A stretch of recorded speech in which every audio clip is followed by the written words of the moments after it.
The tranquility of that spring night was shattered, and the following morning brought a discovery that would forever haunt the small community. On April 12, 1981, Sue's 14-year-old daughter Sheila returned from a sleepover at a friend's house in cabin number 27 and was met with an unimaginable horror. Inside cabin 28, in the living room, lay the bound and brutally murdered bodies of Sue, John, and Dana. Sue was found lying on her side near the sofa, nude from the waist down, gagged with a blue bandana and her own underwear, which had been secured with tape. She had been stabbed in the chest and her throat was slashed. A chilling detail is the imprint found on her head, matching the butt of a Daisy 880 Powerline BB pellet rifle. John's throat had also been slashed. Dana suffered multiple head injuries and had been manually strangled. Both John and Dana had endured blunt force trauma to their heads, likely inflicted by one or more hammers. Autopsies later confirmed that Sue and John died from the combination of knife wounds and blunt force trauma, while Dana's cause of death was asphyxiation. Adding to the gruesome scene, investigators found 2 bloodied knives, a bent steak knife on the floor and a butcher knife on a nearby table, along with a bloodied hammer. Blood spatter evidence within the cabin indicated that the living room was the primary location where these horrific acts took place. Disturbingly, blood was not confined to the living room. It was also discovered on the walls, ceiling, furniture, and even on bedding in the bedroom shared by Sheila, Tina, and their mother. The sheer brutality of the attack, involving multiple methods of inflicting fatal injuries, suggests an intense level of rage or a cold, calculated determination to end these lives. The presence of several weapons further hints at the possibility that more than one person was involved. The fact that the victims were bound with both medical tape and electrical cords points to a deliberate effort by the perpetrators to restrain and control them.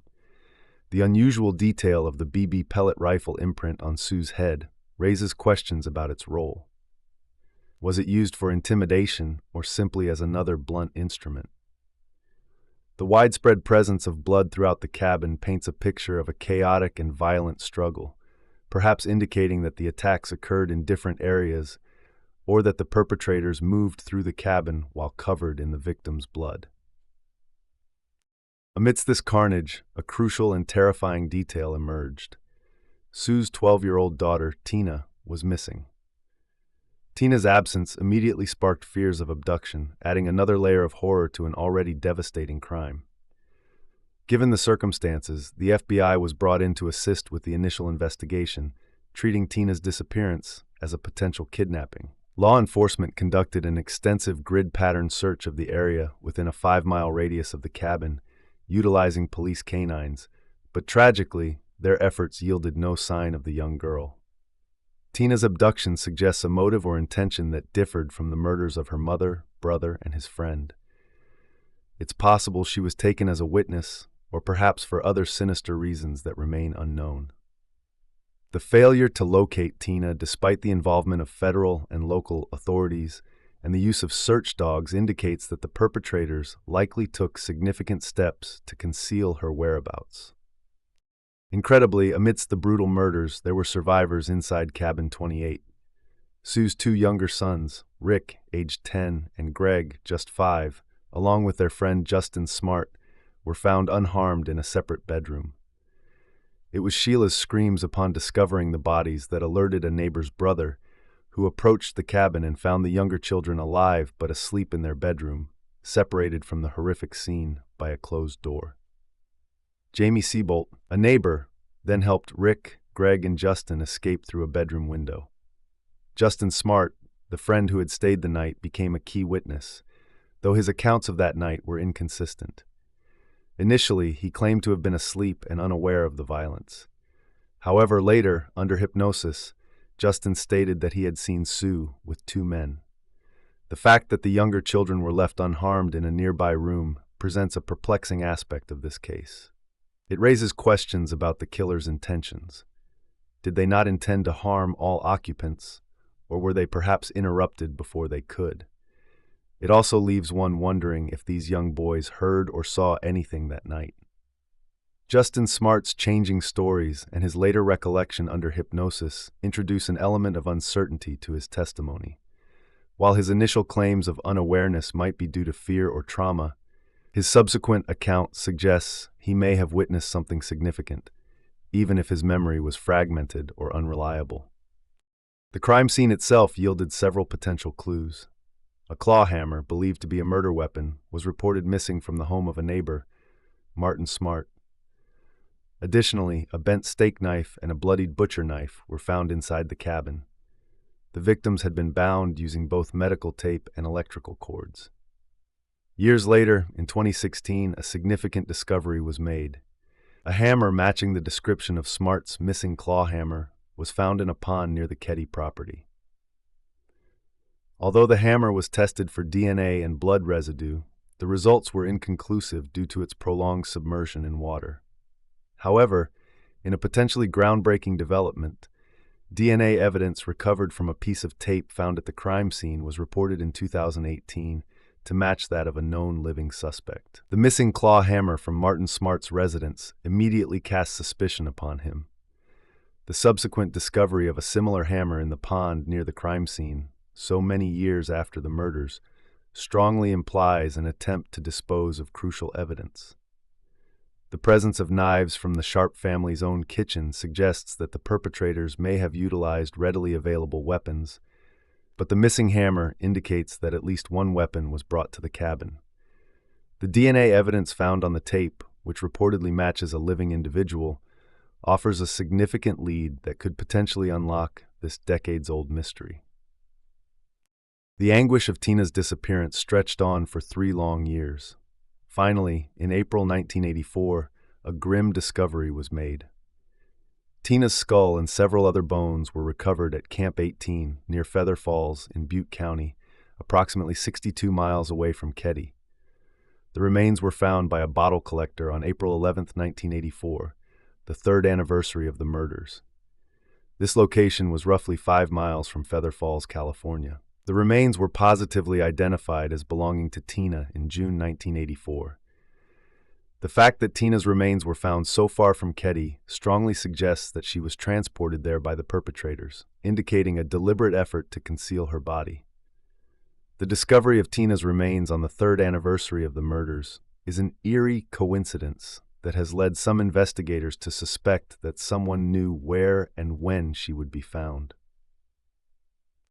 As the investigation unfolded, several individuals came under scrutiny. Among the primary suspects was Martin Smart, the neighbor from whom the claw hammer was reported missing. Smart was Justin's stepfather and lived just 2 cabins away from the Sharp family. It emerged that Smart was reportedly angry about Sue Sharp's involvement in his troubled marriage with his wife, Marilyn.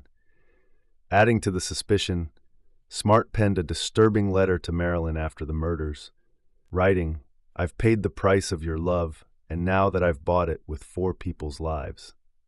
Furthermore, a counselor who had seen Smart claimed that he had confessed to the murders of Sue and Tina.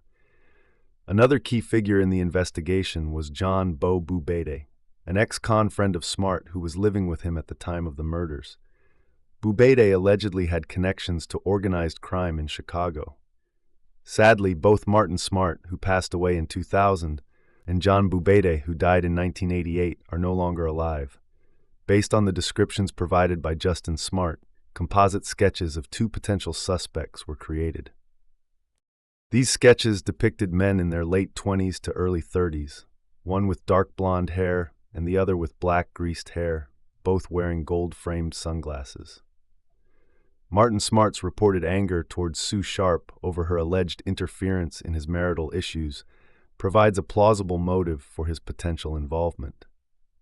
The letter he wrote to his wife is particularly damning, hinting at a terrible price paid. John Bubede's alleged ties to organized crime introduce a more sinister dimension to the case, suggesting the possibility of involvement beyond a personal dispute. The composite sketches offer a visual representation of individuals who may have been involved, though the inconsistencies in Justin Smart's accounts raise questions about their accuracy. For years, the Keddie Cabin Murders remained a chilling cold case. However, in 2013, Sheriff Greg Hagwood initiated a renewed investigation, bringing in retired investigator Mike Gamberg to provide a fresh perspective. This renewed effort led to some significant rediscoveries. Gamberg unearthed an overlooked tape recording of an anonymous 911 call. The caller, made on the third anniversary of the murders, identified Tina's skull as the remains found in Butte County, even before this was officially confirmed. Then, in 2016, the hammer matching the description of Smart's missing one was found in a pond near the crime scene.